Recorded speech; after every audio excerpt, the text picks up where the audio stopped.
Olá amigos, olá amigas, muito boa tarde. Você que está chegando para acompanhar o NT Sul, seja muito bem-vindo. Quinta-feira, 7 de novembro. Confira os destaques de hoje. Governo lança a plataforma digital de serviços para eliminar a dificuldade no acesso a documentos e atendimentos em geral. No quadro Dia de Terapia, o assunto é o cuidador de pessoas com transtornos mentais.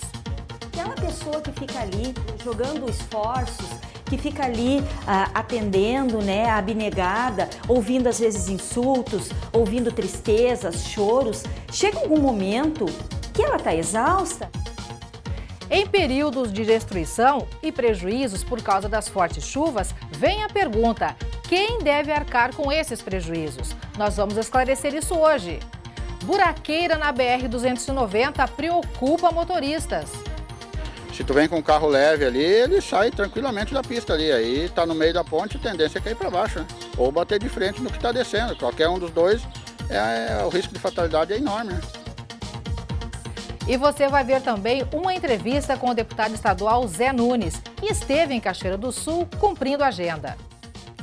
Não deixe de participar do NT Sul enviando sua mensagem para o nosso WhatsApp com sua opinião, sugestão ou foto. O número é 51997697129. Participe, fale com a gente também pelo Facebook, acessando a nossa página no endereço facebook.com/TV Cachoeira. Curta, comente, compartilhe nosso link ao vivo agora, está lá. Vai enviando a sua mensagem, fique ligadinho aqui na telinha da TV Novo Tempo, porque o NT Sul está começando, já está no ar.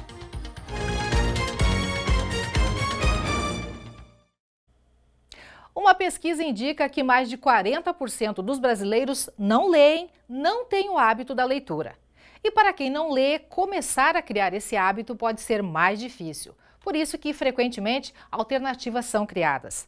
Na Feira do Livro de Porto Alegre, os visitantes estão aprendendo mais sobre a adaptação das obras literárias. Transformar o texto literário para quadrinhos, cinema, TV e web. Essa forma de adaptar o texto original, mantendo vivo o autor através de novas narrativas, foi o tema na oficina Literatura em Máquinas Literárias, ministrada pela escritora e roteirista Sônia Rodrigues, filha do escritor Nelson Rodrigues. Você vai fazer uma websérie, você tem sobre o Érico Veríssimo, ou sobre Nelson Rodrigues, ou sobre Monteiro Lobato, você tem que saber o que é essencial em cada obra fonte. E depois você tem que criar o que for necessário que se adapte ao que seja possível no suporte. Então, se você vai fazer Érico Veríssimo, ou Nelson Rodrigues, ou Shakespeare para crianças, você tem que tirar o que não cabe nesse suporte para crianças. Se é uma websérie, você tem que tirar o que não cabe numa websérie. Então, você tem que ser, ao mesmo tempo, super fiel ao autor original e super infiel, de certa forma, ao autor original. A adaptação é uma forma de tornar a literatura mais acessível às pessoas de diferentes idades, diferentes gêneros em diversas partes do mundo. É uma perpetuação de alguém que foi significativo e que tu está tentando demonstrar a tua criatividade na continuidade daquele autor. Eu acredito que pode ser bem legal. É um campo muito amplo, dá para fazer muitas coisas. Para todas as idades, realmente, para quem está começando, até para quem já fez obras próprias e agora quer readaptar de outros autores. E nesta edição da Feira do Livro, a escritora está trazendo uma novidade, o retorno da personagem Emília, de Monteiro Lobato. Eu transformei a Emília de Monteiro Lobato, de boneca de pano, numa menina de 12 anos que sai dos livros e encontra a Amazônia desertificada e o Rio de Janeiro destruído. Então, a Emília volta no tempo, na história do Brasil, vem às missões, à República Guarani, e ela consegue evitar essa distopia, uma fenda no tempo, ela consegue consertar isso. Isso não é uma adaptação, é uma apropriação, mas eu acho que o retorno de Emília é uma tentativa de expandir a audiência do Monteiro Lobato, e isso vale também. É claro que vale, que legal, né? Iniciativas maravilhosas, tudo pelo incentivo, pelo estímulo à leitura. Muito bom. Você que está chegando em casa agora, boa tarde, seja muito bem-vindo ao NT Sul. Não esquece, pega lá no seu celular o nosso número, o nosso WhatsApp e manda mensagem que daqui a pouquinho, primeiro bloco de interações. Um barco que transportava estudantes virou em Barra do Guarita, na região nordeste do Rio Grande do Sul. E uma pessoa está desaparecida. O acidente causou pânico entre passageiros por volta das 11 horas da noite de ontem, no trecho entre Barra do Guarita e o município de Itapiranga, em Santa Catarina. Um grupo de aproximadamente 14 pessoas, entre eles 13 estudantes, estava na embarcação que partiu da cidade catarinense com destino à Gaúcha, mas virou em meio às águas do Rio Uruguai. Segundo a Brigada Militar, um jovem está desaparecido e, por isso, buscas são efetuadas pelo Corpo de Bombeiros desde a madrugada desta quinta-feira. Um reforço de efetivo foi enviado ao local pelos bombeiros de Três Passos e um helicóptero da Polícia Civil de Chapecó também auxilia nas buscas. O rapaz desaparecido seria do município gaúcho de Vista Alegre e tem 19 anos. Segundo o Corpo de Bombeiros de Itapiranga, relatos dos passageiros são de que ninguém usava colete salva-vidas.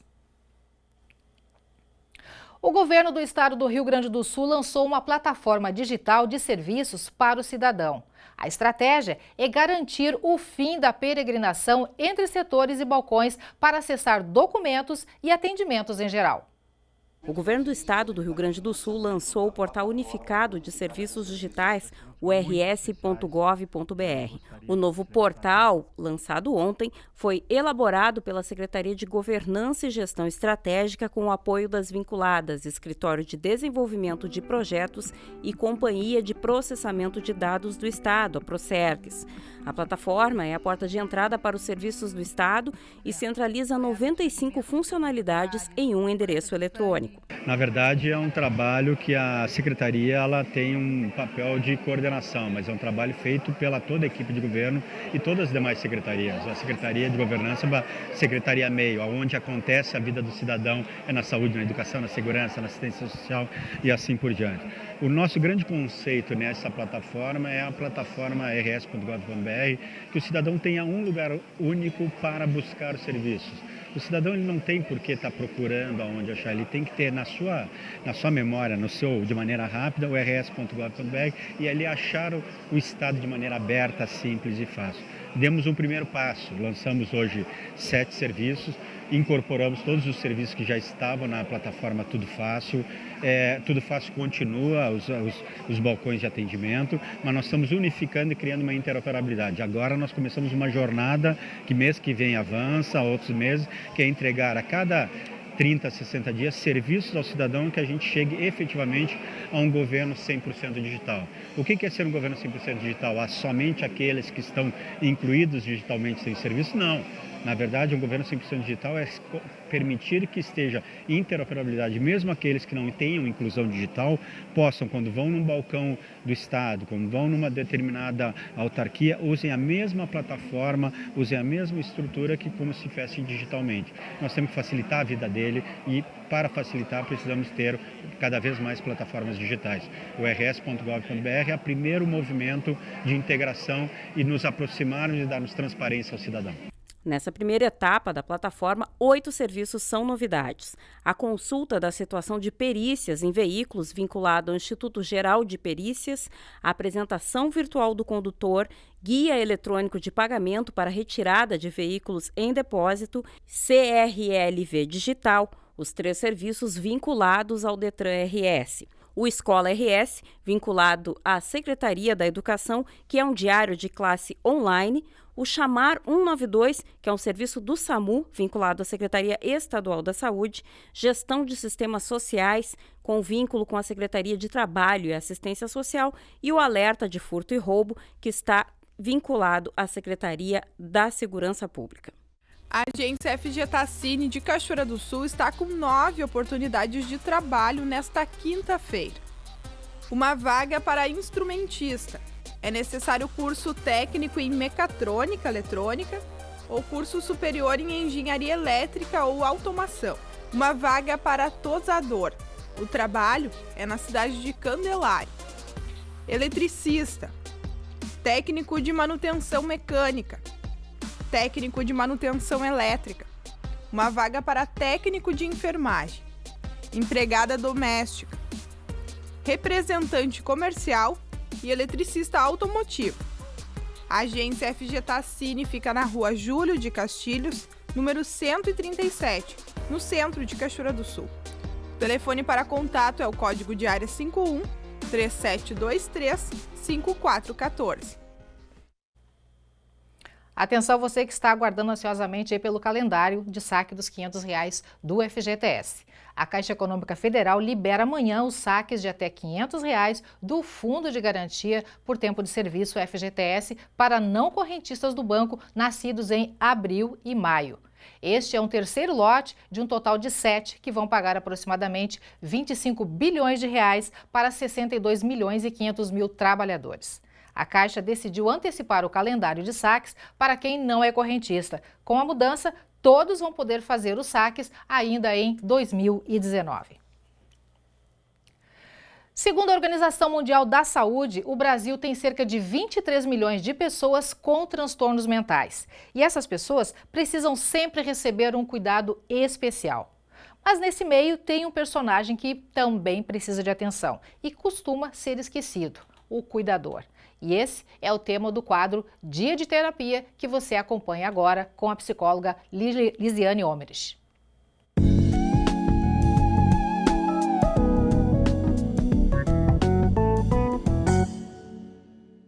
Olá pessoal, Dia de Terapia hoje vai falar sobre os cuidados que a gente tem que ter com o cuidador, com aquela pessoa que cuida de alguém que é portador de transtorno mental. Vocês sabem que quando uma pessoa ela é portadora de um transtorno mental, principalmente a depressão ou a bipolaridade, nós estamos diante de casos bastante complicados. São pessoas que até que a gente vá detectar, diagnosticar que elas estão com algum tipo de transtorno, nós vemos pessoas infelizes, aborrecidas, muitas vezes agressivas, tristes, né? Dependendo de cuidado, quase que 24 horas por dia. Quando esse diagnóstico ele é feito, né, um diagnóstico presente de transtorno mental, muitas vezes o tratamento vai envolver medicação, vai envolver terapia, mas principalmente envolve a família. Sempre dentro daquela família, alguém vai ficar disposto a cuidar daquela pessoa. Mas aí, este cuidador, ele não vai cuidar apenas daquela pessoa. Esse cuidador tem uma gama de coisas para fazer, às vezes trabalha fora, às vezes cuida de casa, tem compromisso com família e mais o compromisso de cuidar de um paciente portador de transtorno mental. Isso, pessoal, é uma tarefa dificílima, porque a gente está falando de um cuidador, de uma enfermidade que ela não dá o equilíbrio necessário para as pessoas. Então, tu fazer um portador de transtorno mental entender que ele tem que se ajudar, que ele tem que fazer algumas coisas, que ele tem que tomar medicação, que ele tem que ter regras, tem que ter horas, que ele tem que investir no seu tratamento, isso é muito difícil e muito cansativo. Então, aquela pessoa que fica ali jogando esforços, que fica ali atendendo, né, abnegada, ouvindo às vezes insultos, ouvindo tristezas, choros, chega algum momento que ela está exausta, que ela está depressiva também, que ela está esgotada, que ela está mentalmente comprometida. E aí, se esse cuidador fica doente, quem é que vai cuidar da pessoa? Então a gente precisa lembrar que o cuidador existe. E como é que a gente cuida desse cuidador? Em primeiro lugar, entendendo que o cuidador também precisa cuidar da saúde mental dele. Então, o grupo de familiares, como a gente tem no CAPS, privilegia isso, né? Privilegia o cuidador a partir do momento que ele recebe esse cuidador, ouve ele e orienta manejos diferenciados com o portador de transtorno mental. Então isso é muito importante. O cuidador é uma figura essencial num tratamento, porque o portador de transtorno mental, ele não tem insight, ele não tem uma estrutura mental para saber que o tratamento dele tem que ser feito de forma continuada, que de manhã ele tem que tomar isso, de tarde tem que tomar aquilo, de noite ele tem que tomar isso de novo. Ele não tem esse insight para fazer um tratamento correto. Muitas vezes ele demanda de alguém que lhe dê a medicação, que lhe dê o alimento, que leve ele para tomar um banho, que bote ele para dormir, até a hora que ele começa a se organizar de novo. E muitas vezes essa organização, ela não acontece numa semana, ela pode demorar meses ou pode demorar até mais do que um ano, dependendo do grau de severidade daquele transtorno, né? Do quanto a pessoa está comprometida. Então esse cuidador, ele também precisa ser cuidado dentro de uma família. Por isso que muitas vezes dentro da família é bom fazer um rodízio de cuidadores. Não é muitas vezes só uma pessoa que tem que ser eleita para cuidar de outra pessoa. Às vezes tem tios, tem primos, tem irmãos, tem outros familiares, pai e mãe, vamos nos revezar. O familiar é de todos, então de certa forma, por que só um tem que ter toda essa responsabilidade? É uma carga muito pesada. A pessoa acaba adoecendo junto com aquele paciente que está enfermo, que está então atravessando um transtorno mental. Dessa forma, a minha fala hoje é para que quem tem cuidadores e portadores de transtorno mental em casa, observe esses cuidadores. Eles também precisam de um alento, eles também precisam de uma escuta, eles também precisam de um tempo para si, para poder se organizar e cada vez cuidar melhor daquela pessoa que está doente, promovendo uma melhora rápida e efetiva para ela. Até a próxima, pessoal!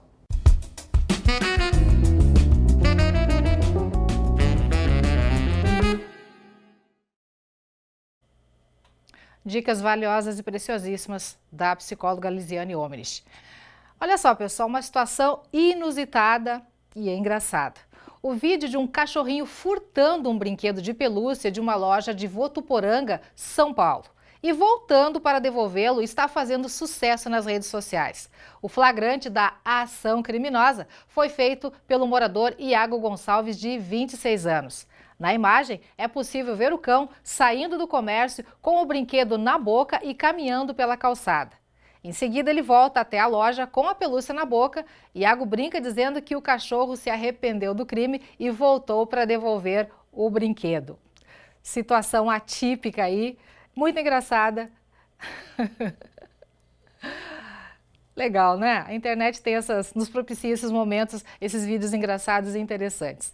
Gente, já mandou seu recadinho? Vamos para a primeira interação de hoje? Eu começo pelo Facebook. Não esqueça que você pode mandar também pelo WhatsApp 51997697129, que a gente daqui a pouquinho vai estar lendo aqui a sua mensagem. Estão conosco Alisson Gaspar, estamos na audiência. Júlia Freitas, sempre ligados no NT Sul, um abraço de Indalê, né? Minha filhada do coração, querida, beijo, Juju. Fabrício Nunes Kipper, oi amiga, estou na audiência do programa de TV, da TV Novo Tempo, do NT Sul. Que legal! Nós temos mais gente conosco aqui através do Facebook, telespectadores que se ligam com a TV Novo Tempo e que nos mandam mensagens, que interagem com a gente. Nós temos aqui a participação do Newton Fortes, que está juntinho com a gente, mandando um alô especial. Adriana Soares, dando boa tarde para a gente, boa tarde também para você, amiga. Gelson Tavares, boa tarde, amigos da TV Novo Tempo, boa tarde.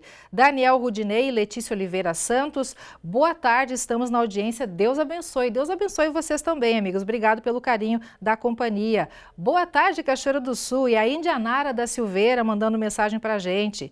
Também o Oséias Pereira dos Santos, boa tarde a todos, o Newton Fortes e Lucimar Ioras, boa tarde, assisto sempre. E a gente fica super feliz com isso. Nós temos também participações do WhatsApp que nos chegam. Vamos para a telinha? De Cachoeira do Sul, a Kathleen Aires. Quero mandar um beijo para minha amiga Thaísa Rodrigues. Kathleen Aires, mandado seu recado aí para a amiga Thaísa, obrigado pelo carinho da participação, pela mensagem. Também conosco aqui de Cachoeira do Sul, Sandra Ferreira, meu filho Everson Ferreira e eu estamos sempre ligados na TV Novo Tempo. Sandra e Everson, tem foto aí pra gente? Oh, meu amigo Everson, que legal. Um abração para vocês, obrigado pelo carinho da audiência. E o Everson foi conosco passear lá no quartel, não esquecemos não, eu tô te devendo o vídeo, tá? Um abração. Fernando Gomes, de Manaus, Amazonas, aqui em Manaus somos seus telespectadores também. Um forte abraço. Tem foto do Fernando?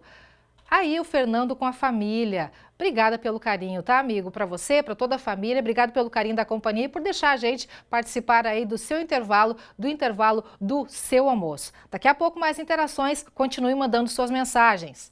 No próximo bloco, em período de destruição e prejuízos por causa das fortes chuvas, vem uma pergunta: quem deve arcar com esses prejuízos? Nós vamos esclarecer essa dúvida hoje. Buraqueira na BR-290 preocupa motoristas. Se tu vem com um carro leve ali, ele sai tranquilamente da pista ali. Aí tá no meio da ponte, a tendência é cair para baixo, né? Ou bater de frente no que está descendo. Qualquer um dos dois, o risco de fatalidade é enorme, né? E tem ainda uma conversa com o deputado estadual Zé Nunes. O NT Sul volta já já, não sai daí.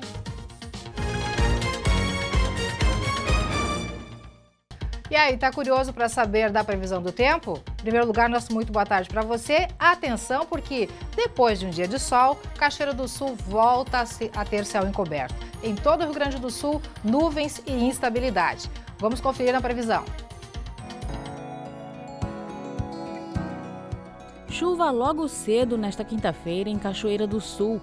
O dia deve ser de sol com muitas nuvens e pode ter períodos de céu nublado com chuva. À noite, o tempo fica firme. Temperatura mínima de 17 graus e máxima de 30 graus. Na sexta-feira, o clima não muda muito. Sol com nuvens, mas não deve chover. Mínima de 17 e máxima de 29 graus. Já o sábado tem sol e aumento de nuvens pela manhã e pancadas de chuva à tarde e à noite. A mínima é de 19 graus e a máxima 31 graus. Confira o tempo para todo o Rio Grande do Sul nesta quinta-feira. Instabilidade em grande parte do estado com aumento de nebulosidade. As temperaturas permanecem amenas em todas as regiões. O maior volume de chuva fica concentrado na metade norte do estado. Por lá não estão descartadas ocorrências de trovoadas e granizo isolado, segundo a Metsul Meteorologia. Nas regiões oeste e sul deve predominar o tempo seco com sol e nuvens.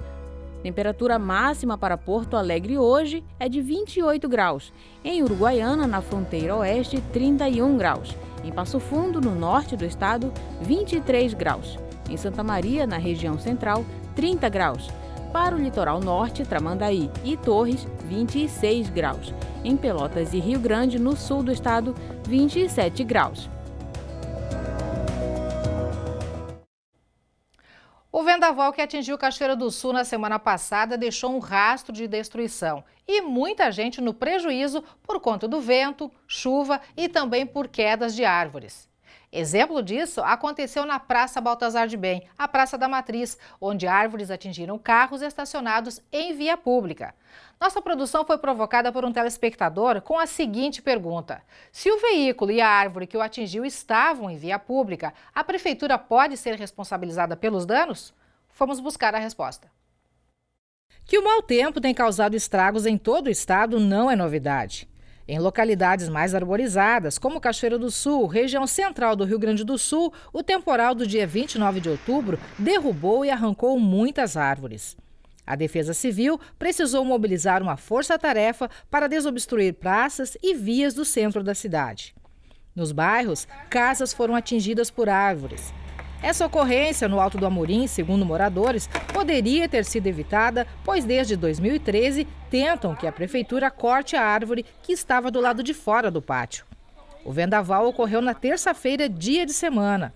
Vários veículos estacionados em via pública também foram atingidos. Prejuízo para os proprietários, não para todos. Este veículo, por exemplo, que estava estacionado na travessa da Praça José Bonifácio, foi atingido por galhos. Era de um dos clientes deste corretor de seguros, o Giovanni. Ele explica que os veículos com seguro total possuem a chamada cobertura compreensiva, que cobre danos provocados por causas naturais. Nos seguros total, que é a cobertura compreensiva, já tem essa cobertura, que é roubo, colisão, furto, causas naturais, como vendaval, granizo, alagamento, inundação. Todas essas coberturas já estão inclusas no seguro total, na cobertura compreensiva. O seguro é uma coisa que a gente paga, um valor que a gente paga, que não quer usar, mas quando precisa, ele está ali para te amparar, né? Só que nem todos os veículos possuem seguro total. E daí, qual deve ser o procedimento do proprietário de um veículo que, estacionado em via pública, é de repente atingido por uma árvore em um dia de tempestade? Ou então de uma residência que, na mesma situação, também é destruída por uma árvore? Será que vale pedir indenização para a prefeitura por essa árvore estar em via pública?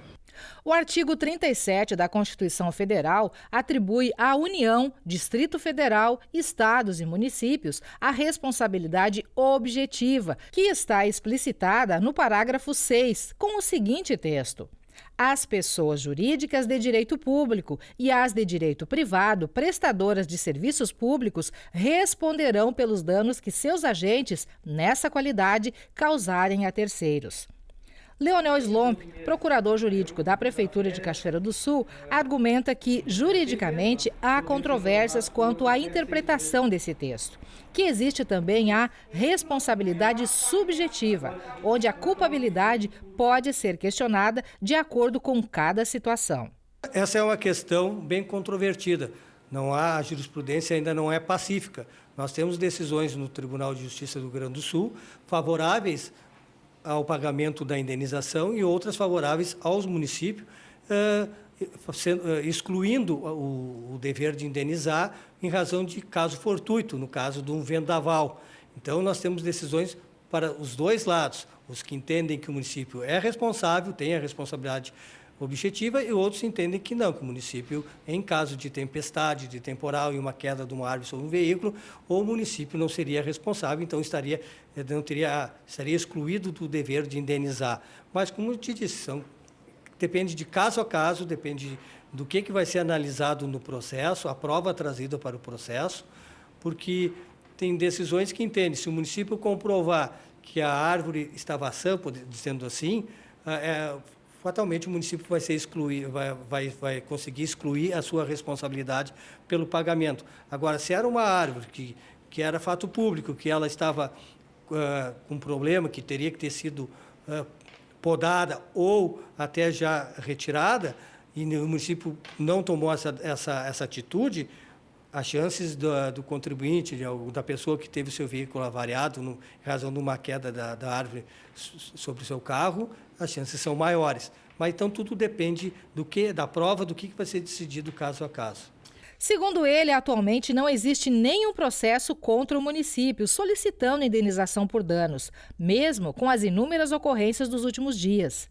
Slomp admite que é direito dos contribuintes, ao se sentirem prejudicados, reivindicar indenização por danos sofridos, mas que caberá à Justiça decidir se a Prefeitura assume a responsabilidade pelos danos e se paga ou não. É um direito do cidadão que se vê prejudicado, sofre um prejuízo decorrente de um fato desse, de buscar o judiciário. E o município, pelo outro lado, vai analisar o caso, a situação, para fazer a sua defesa, a sua contestação e aguardar a decisão do judiciário. Nesta quinta-feira, segundo o monitoramento da barragem do Fandango, o nível do Rio Jacuí continua baixando lentamente. A medição, feita às 11 horas da manhã, apontou que o Rio Jacuí está com 23 metros e 42 centímetros. Ele está 5 metros e 42 centímetros acima do nível normal. Nas últimas 12 horas, o nível baixou 5 centímetros. Segundo a Prefeitura de Cachoeira do Sul, a partir de amanhã, as escolas Pio XII, Francisco de Souza Machado, Júlio de Castilhos e a Emília, que estavam com as aulas suspensas, vão retornar às atividades normalmente.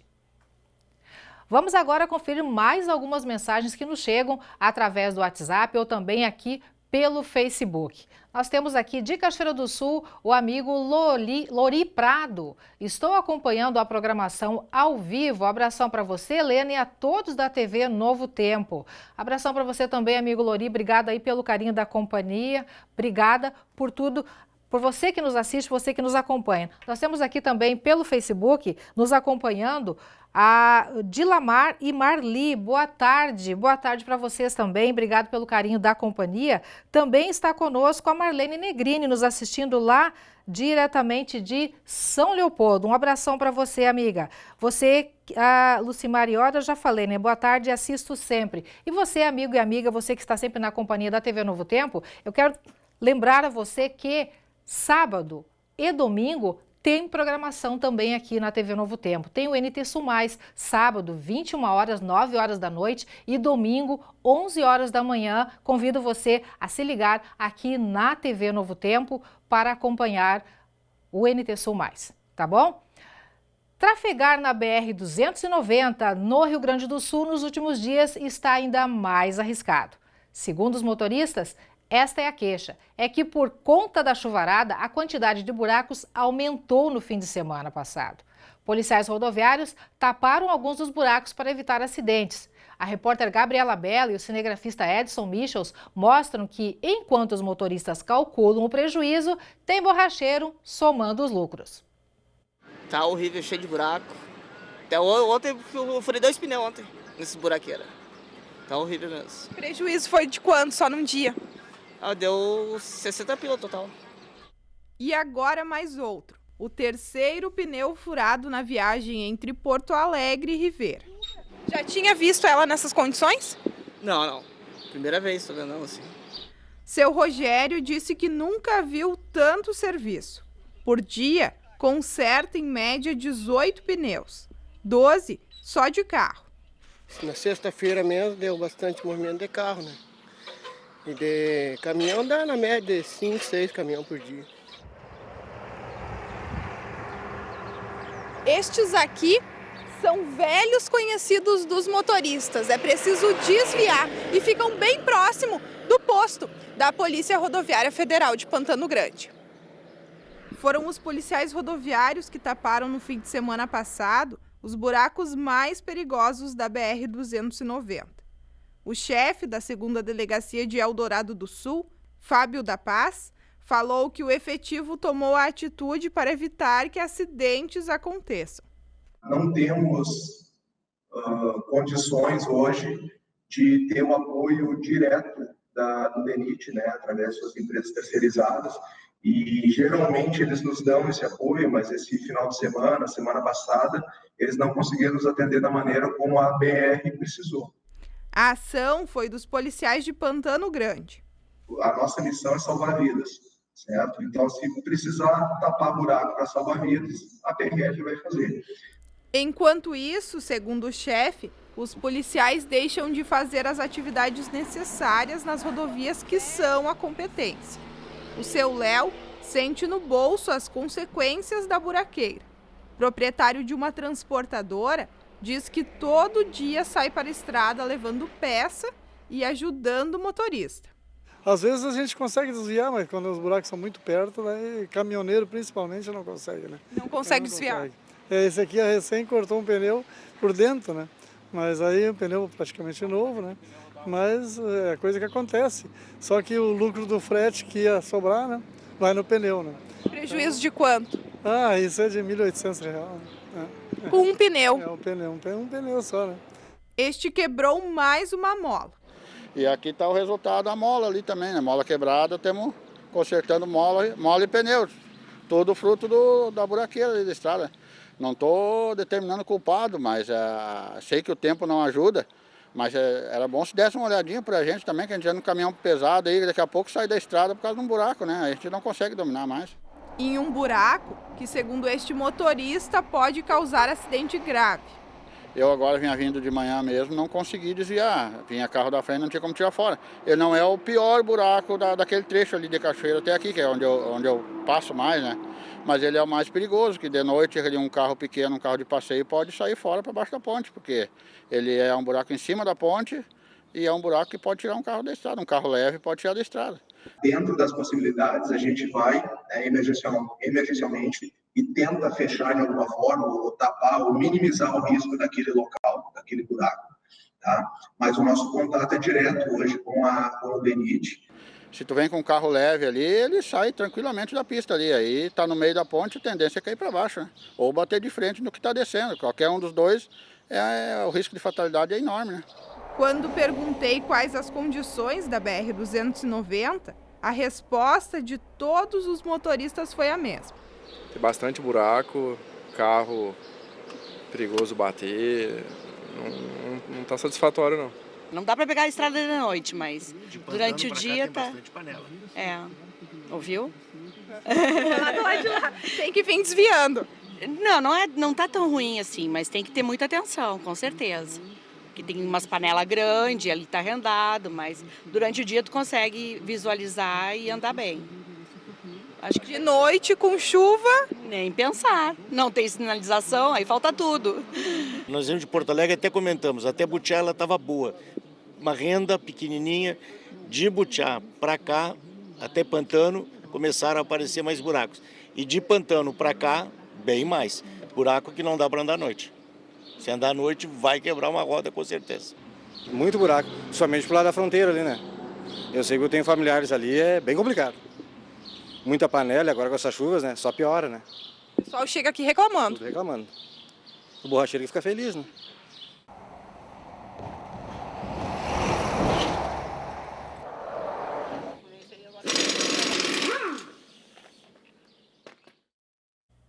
Que situação, né?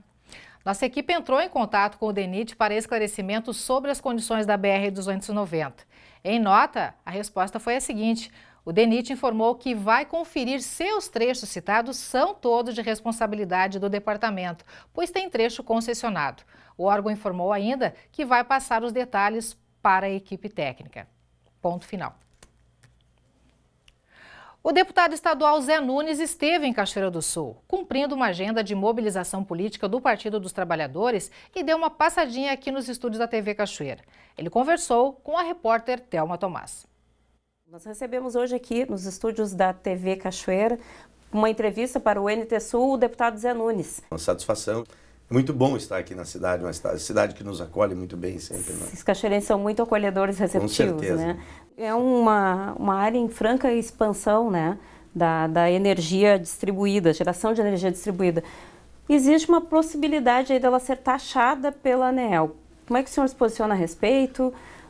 Como visualiza isso, já que até o momento é uma energia limpa e que tem um retorno considerável tanto para o consumidor quanto para quem emprega esforços na negociação desse tipo de alternativa, né? Nós coordenamos na Assembleia Legislativa uma frente parlamentar que trata da geração distribuída de energia, da micro e da mini geração, que são projetos até 5 mega. Certo. De fontes renováveis, seria eólica, solar, biomassa, hídrica. Eu, inclusive, tive na ANEEL faz umas 3 semanas em Brasília e nós defendemos que essa é uma grande alternativa para a geração de energia. Primeiro, porque dialoga com a sustentabilidade. Sim. Segundo, porque o próprio consumidor, né, nós temos a descentralização da produção da energia. E esse é um modelo que nós achamos assim interessante, né? Ele possibilita que a geração de energia de fato seja algo possível para muitas pessoas, as residências podem produzir energia. Eu acho que o mundo caminha para isso. Uhum. Né? Nós temos no Brasil uma ausência de uma política pública nesse setor. O Brasil não fez uma reflexão profunda e estabeleceu uma política, qual o espaço que a geração distribuída tem, né, dentro do sistema de produção energética do país. Isso não foi discutido. Sim. O que nós temos em 2012 é uma resolução da ANEEL pelos acordos internacionais, principalmente relacionados à questão da emissão de poluentes, né, os compromissos que o Brasil assumiu naquela época, né, passou-se então a tomar algumas medidas no que diz respeito a incentivos de crédito, lá no governo da Dilma ainda, né, programas no BNDES para incentivo a crédito, para prédios públicos, hospitais. E, ao mesmo tempo, a ANEEL fez essa regulação, essa espécie de regulação, através de uma resolução. Então, tudo que nós temos no Brasil, em termos legal, para regular essa produção, é a resolução da ANEEL. Apenas. E o que acontece? A ANEEL estabeleceu um prazo para fazer a revisão dessa resolução. E o que nós estamos muito preocupados? Porque a modelagem, a ANEEL apresenta na sua consulta pública, tem um processo de consulta pública aberto na ANEEL, É muito importante que as pessoas que estão ligadas a esse setor entrem lá na página da ANEEL, cliquem lá e procurem a consulta pública que está aberta e coloquem lá a sua opinião. Muito importante, quero aqui aproveitar esse espaço para fazer um alerta, porque se gerou toda uma cadeia, principalmente na fonte fotovoltaica. Nós tivemos uma redução de 43% do custo das placas fotovoltaicas aí nos últimos 7 anos. Então, hoje permitindo que mais pessoas tenham acesso a mais pessoas tenham acesso. É um mercado que se formou, que ele é crescente, né? Cada vez nós temos, quanto maior o volume de utilização, menor o custo para a implantação. Isso está dando um ponto de equilíbrio cada vez com menos tempo.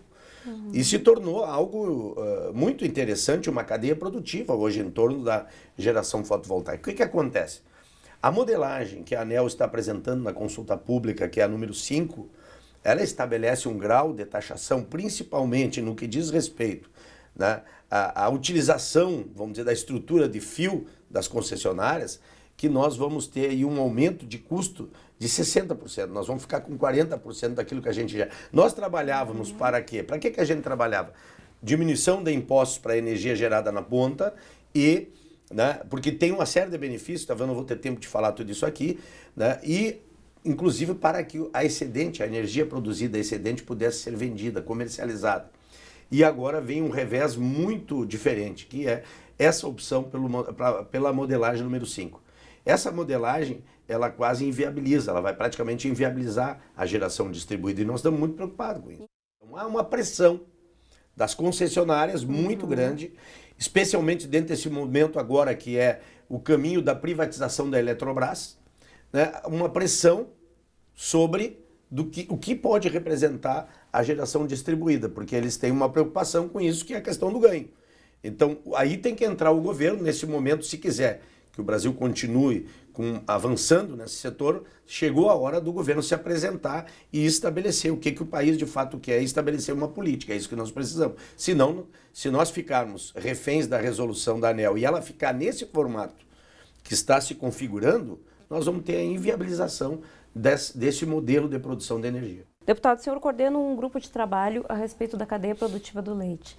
Nós já perdemos aí um espaço considerável, o espaço que nós tínhamos de segundo maior produtor, né?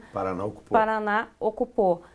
É difícil fazer um panorama dessa dificuldade que o setor da cadeia produtiva do leite vem sofrendo há bastante tempo, e novas regulamentações parecem inviabilizar ainda mais esse trabalho. Como é que vocês têm trabalhado isso dentro da Assembleia Legislativa?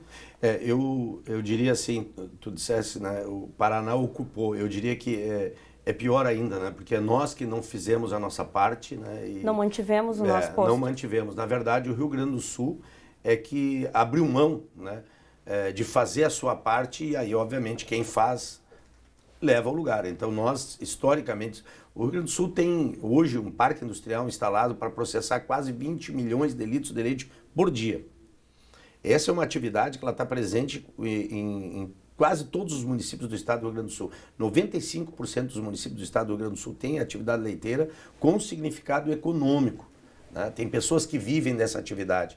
Essa é uma atividade que descentraliza recurso, que gera receita para as prefeituras, renda para as famílias, ativa o comércio, porque a produção de leite ela é muito dialoga com a história do Rio Grande do Sul, que é um estado de muita agricultura familiar, com muito processo de colonização. Então, ao longo das últimas décadas, se evoluiu para isso. O que acontece, né? Há 6 anos atrás se instituiu aqui no estado uma política de estado para o leite. Se criou um fundo, se criou um instituto, se criou um programa chamado ProDeleite, né?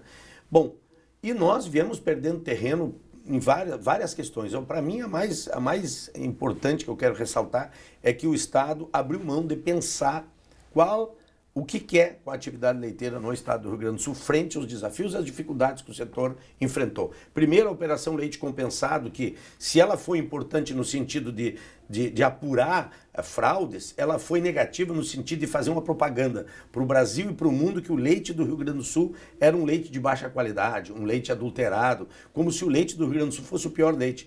Em São Paulo e Rio de Janeiro tinha supermercado que tinham placas dizendo assim: aqui não trabalhamos com leite gaúcho. Imagina um estado que vende mais de 60% da sua produção para fora do estado do Rio Grande do Sul. Nós somos um estado exportador internamente no país de leite. O que isso significou ali foi o primeiro momento de fragilização. O segundo momento de fragilização foi quando o governo do estado estabeleceu 2 decretos que incentivavam toda a importação de leite do Mercosul, do Uruguai, pelo Rio Grande do Sul. Numa lógica e uma estratégia fiscal, o Estado estabeleceu um processo que foi muito nocivo à cadeia produtiva, porque nós vendemos para os estados de fora. E isso acabou prejudicando, tanto é que nós fizemos todo um trabalho, conseguimos provar que isso fazia muito mal e o Estado abriu mão. Então, quer dizer, um dos decretos foi revogado e o outro está suspenso. Então, esse foi um outro momento de enfraquecimento, né? E agora com a destruição, que eu diria assim, de uma política de Estado para o leite, né? O enfraquecimento do Instituto Gaúcho do Leite, a não aplicação dos recursos do Fundo Leite é um motivo que também não deixa o Estado atuar. Inclusive, tem um grande debate nesse momento que nós estamos continuando, vamos ter uma audiência no final do mês na Assembleia, vai ser uma audiência muito forte, questionando, né, inclusive algumas entidades do setor que acabam vendo prioritariamente seus interesses individuais enquanto segmento do que o interesse de toda a cadeia. E aconteceu isso que tu dissesse. E por último agora as instruções normativas do Ministério da Agricultura que estabelece novas regras de uma hora para outra e que muitos pequenos e médios produtores que moram em regiões distantes com problema da estrada, problema de energia, não vão conseguir atingir aquilo que está sendo demandado por essas instruções normativas e muitos cairão fora. Esse processo todo resultou nesse dado que tu falasse. Perda de 35 mil famílias e perdemos a posição para o Paraná. O senhor não entende que ao mesmo tempo em que se percebe essa dificuldade aí após a Operação Leite Compensado, deixa muito claro que as entidades vinculadas à vigilância sanitária e às inspeções são muito rigorosas e por isso garantem a qualidade do que nós consumimos aqui no Rio Grande do Sul? Não, com certeza. Eu não tenho dúvida da qualidade, sabe, do produto gaúcho, né? Eu acho que alguns casos que apareceram e também acho que teve alguns casos, é opinião minha, e eu não falo só como deputado, eu falo como engenheiro agrônomo, falo como sócio de uma cooperativa que tem 2 indústrias de leite e que a vida inteira lidei com esse produto, né? Eu acho que houve um certo exagero na promoção do lado negativo, né? O que era uma coisinha pequena se transformou numa coisa gigantesca. A Justiça determinou uma suspensão dos direitos políticos por 3 anos em função de uma decisão sua e quando ainda prefeito, né, na contratação, a princípio por dispensa de licitação, né, de um escritório de advocacia. Como é que está esse processo? Como é que o senhor se posiciona a respeito disso? Que estratégias pretende utilizar para se defender? A sua vida política fica de que forma depois disso? Não, na verdade assim, né, nós temos uma decisão de primeira instância, né, num processo de uma denúncia que atua na Prefeitura de São Lourenço do Sul, numa disputa política do município, porque o município tinha contratado um escritório de advocacia, não por não fazer licitação. Nós fizemos a licitação, mas um processo de licitação que foi no formato de dispensa, que inclusive é previsto na legislação. E contratamos o escritório para nos assessorar, tendo em vista que quando chegamos na prefeitura nós tínhamos 2 advogados efetivos, não tinha o cargo concursado de advogado na prefeitura. Eu estabeleci um concurso depois para de fato ter advogados do quadro efetivo do município. O município tinha uma situação de muitos processos represados de cobrança de dívida ativa, tanto é que no nosso período foi o período da maior cobrança de dívida ativa do município, coisa que não se fazia. E nós não tínhamos condições de dar conta de todas as demandas que o município tinha. E nós contratamos um escritório de advocacia e se eu fosse prefeito eu faria hoje de novo. A gente conseguiu ter uma efetiva cobrança desses valores. A questão tributária no município, nós avançamos muito na cobrança daquilo que o município abria mão de cobrar.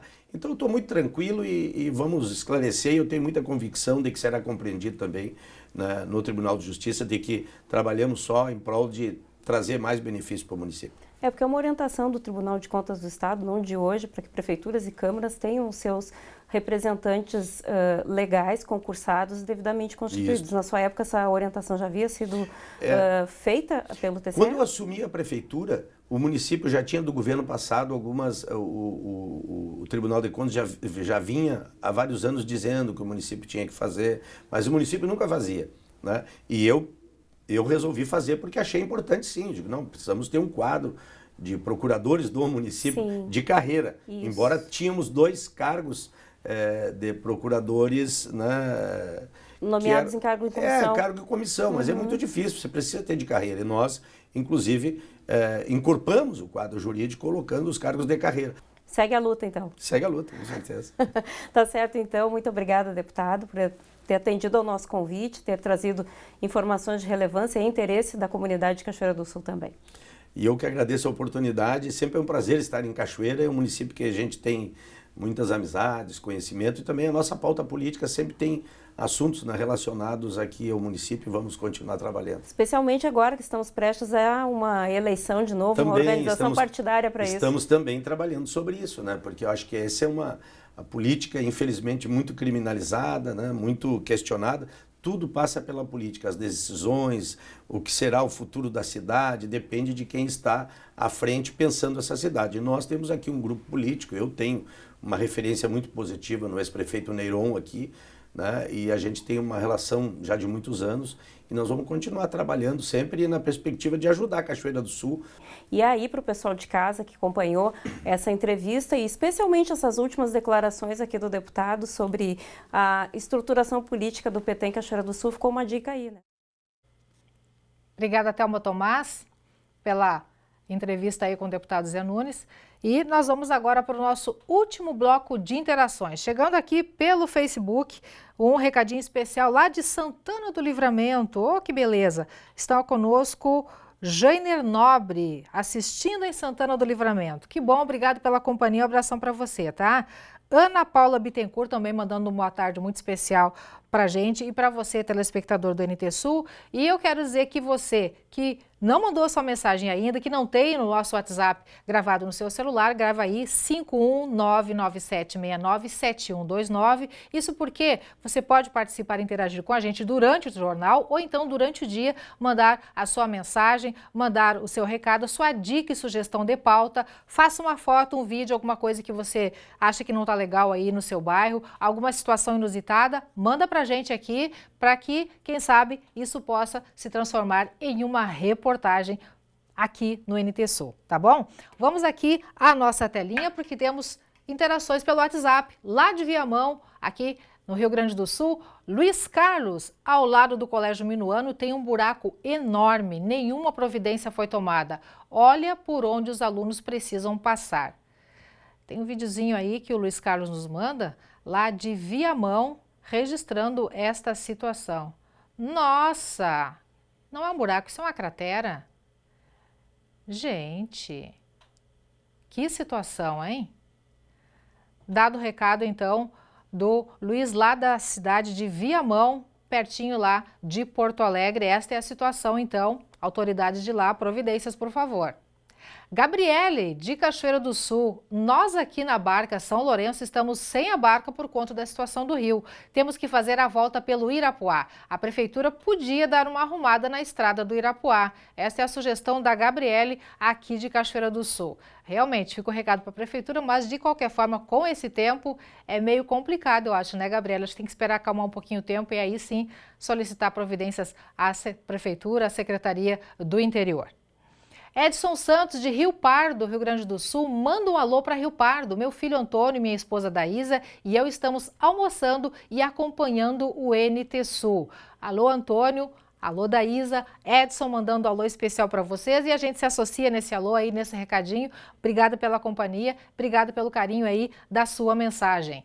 Cleonice, de Itapeva, São Paulo. Estou sempre acompanhando a TV Novo Tempo aqui na minha cidade. Cleonice de Itapeva, um grande abraço a você e a todo o pessoal de São Paulo. Obrigada pelo carinho da companhia. Gente, o NT Sul vai ficando por aqui. Mas continue ligadinho na TV Novo Tempo, que a seguir tem o programa A Voz da Profecia, com o pastor Gilson Brito.